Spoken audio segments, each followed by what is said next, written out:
Good day, young people and those who have aged like myself. My name is William C. Goodridge, station master on the Underground Railroad, and I became a businessman. I was born enslaved on the Carroll plantation in that slave state called Maryland. At a young age, I crossed the Mason and Dixon line to learn tanning. Now, my job as a tanner was to pull the guts out of the animals. I lived with a Reverend and Mrs. Dunn right there in York. Now, they taught me how to read, they taught me how to write, and I learned quickly. But by the time I was 16 years old, the tanning business went under, and I was set free. Now, that freedom allowed me to learn a new trade, and that new trade was barbering. Boy, could I shave a man's face. Sometimes they said it was smooth as a baby's bottom. I returned to York with a little bit of cash in hand, and I started working for a barber, and later I ended up purchasing his barbershop. I went on to build my own on Center Square right there in New York, right there on, I think it was the west side. It ended up being the tallest building in York. I was able to hire people. I was also able to rent space because it was the most important emporium in York. I think it was similar to your Walmart or Amazon today.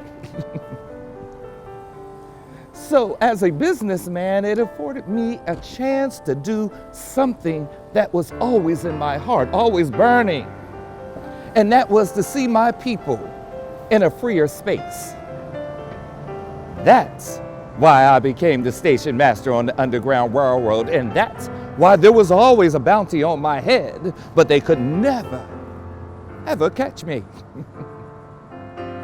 So talking about bounties and bounty hunters, during the fugitive slave law of 1850, it made it tough for those who were enslaved to escape and those of us to help them. But I did it anyway. I used my emporium and I used my home at 123 East Philadelphia Street to hide the enslaved. And sometimes I would send them this way, but I had to warn them about a bounty hunter, and his name was Richard McAllister. He was awful. He was the most notorious bounty hunter this side of the Susquehanna River. He was born on the last, I think it was the last plantation in Pennsylvania, right there, Fort Hunter. And he was schooled at Dickinson College. So he was quite a clever man. But he bragged about how he caught more enslaved people and jailed them. And I must say, right across the street was the jailhouse, which made it quite easy for him to do his business, because where I stand now, this federal building was his office. Now, isn't that ironic that the federal building here today would be the office of the most notorious bounty hunter this side of the Susquehanna River? Now, what he would do is, even if you were free, even if you had all the documents, it didn't matter to him. It became a number game. He thought that if he would catch as many of us as possible, that Simon Cameron would give him a job. Now, One of the things that I have to say is he also caught free.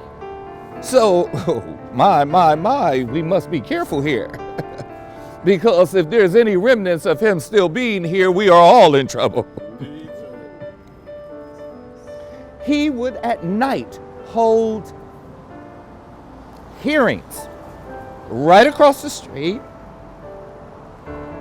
where he knew that there was no way it would be fair. There was no way that everyone was treated equally, so that he could build his numbers. That Richard McAllister was one to fear.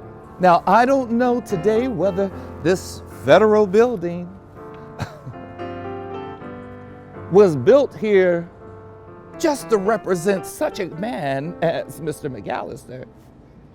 But I will say this, it is ironic that I am standing here today talking about that. So, how do you feel about the most notorious bounty hunter in Harrisburg, Pennsylvania? Now, I know the people of Harrisburg would not stand for such a person today,